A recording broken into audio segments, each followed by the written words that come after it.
Camila Bezerra, tenho 39 anos, sou mãe, sou esposa, sou empresária, sou apresentadora.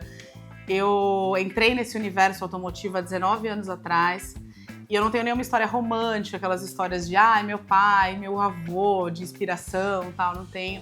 Eu entrei nesse universo quando eu conheço meu marido. Ele começa um negócio de alinhamento de chassis do zero e ele precisava de ajuda, ele precisava de um apoio nessa empresa familiar.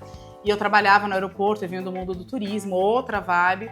E aí eu peço férias, venho pra dentro da oficina pra ficar com ele, me apaixono por chassis batido, que é uma paixão que eu tenho, e aí eu vou estudar. Aí eu peço as contas do meu trabalho, e aí eu vou aprender a soldar, eu vou aprender como é que funciona o alinhamento, eu vou entender de pontos fusíveis do chassis, eu vou entender desse universo todo. E aí quando eu venho começar essa empresa com ele, a Chassis Force, que é a nossa empresa mãe, é muito louco porque assim, na minha lista não tinha vai dar errado, então eu entrei pra dar certo.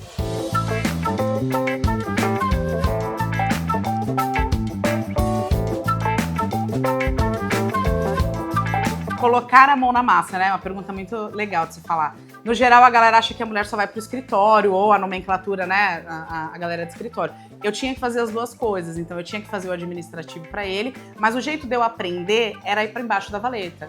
E aí, eu entrei embaixo dessa valeta e comecei a entender o que era uma manga de eixo, o que era um pivô, o que era um terminal, o que era um axial, o que era aquele universo todo do carro. E aí, fiquei ali com o Celso de ajudante do meu chefe de oficina hoje, que era alinhador de chassis, meses aprendendo. Aí eu fui fazer curso na Sum de alinhamento de chassis, eu fui fazer curso de solda, eu fui fazer curso de chefe de oficina, eu fui entender desse universo na prática aqui dentro da oficina, mas busquei um conhecimento externo para conseguir agregar dentro do nosso negócio. E eu tenho uma história que eu me emociono ainda quando eu falo, mas quando eu comecei e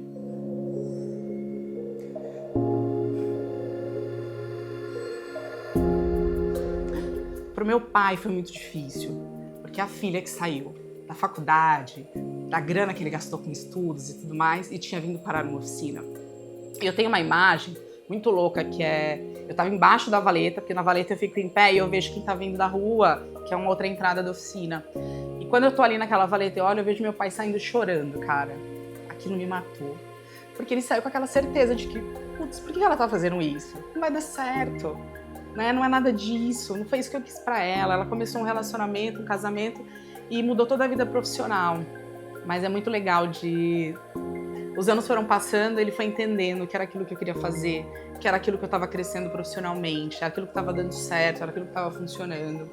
E aí eu tenho memória quando um dia um amigo liga pro meu pai que tá com problema no carro e meu pai fala, não, peraí que eu vou ligar pra minha filha e eu vou perguntar pra ela. E aí ele fala, não, você vai ligar pro seu filho, né? Não, é minha filha que resolve, peraí que eu vou ligar pra ela. E aí ele começa a ter orgulho de dizer que eu sabia resolver as coisas, que tava vendo, tal, o que tava acontecendo. Hoje eu sei do orgulho que ele tem, né? Que aquilo era tudo preocupação, que enfim, que eram situações de pai mesmo, né? De, cara, será que isso vai dar certo? Minha filha, tal, meu tesouro. Eu amo demais meu pai. E hoje vê o orgulho no olho dele quando ele fala, não, a Camila tá aqui, a Camila tá fazendo isso, não, a Camila é isso, a Camila... Então eu fico muito feliz.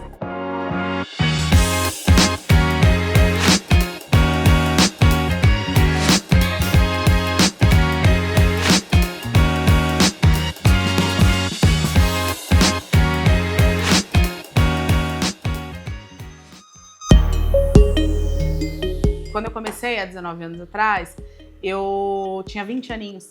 Então as pessoas olhavam pra mim assim, ó. Quantos anos você tem? Ah, tenho 20, 21. O que você tem de idade não é nem o que eu tenho de profissão.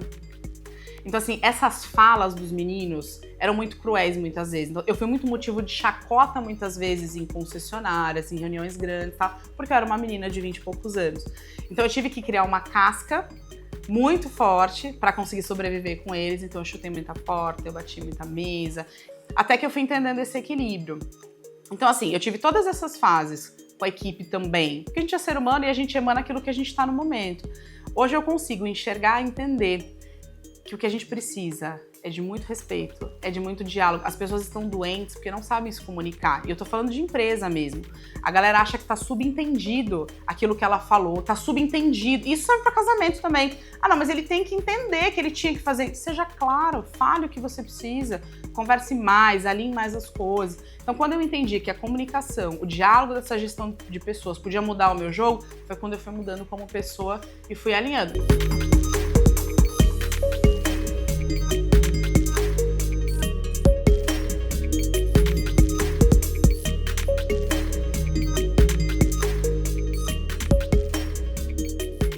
Receber o convite, né, para apresentar o Autosport, ter a primeira reunião com o diretor e tal, não sei o quê, foi um misto de emoções e sentimentos, assim, porque ao mesmo tempo que é uma fase nova, é olhar para trás e falar, cara, tá certo, o que você fez não era loucura, sabe? Você tá no caminho certo, é um olhar diferente, as pessoas estão vendo o que você tá fazendo e poder falar agora por uma caralhamba de pessoas domingo de manhã e poder levar um pouco de conteúdo da oficina, um pouco do off-road, um pouco de conhecimento, poder compartilhar, enche de orgulho, enche de coração. Então, assim, a primeira vez que eu gravei, eu fiquei muito feliz.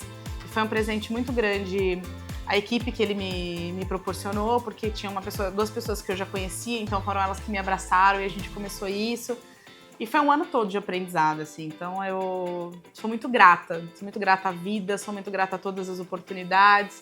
E uma coisa que eu brinco, não foi sorte, né? Foi muito trabalho. Mas toda vez que a sorte passou, ela me encontrou trabalhando. Na Rainha da Sete, o cliente é o rei e também protagonista. Histórias de quem repara.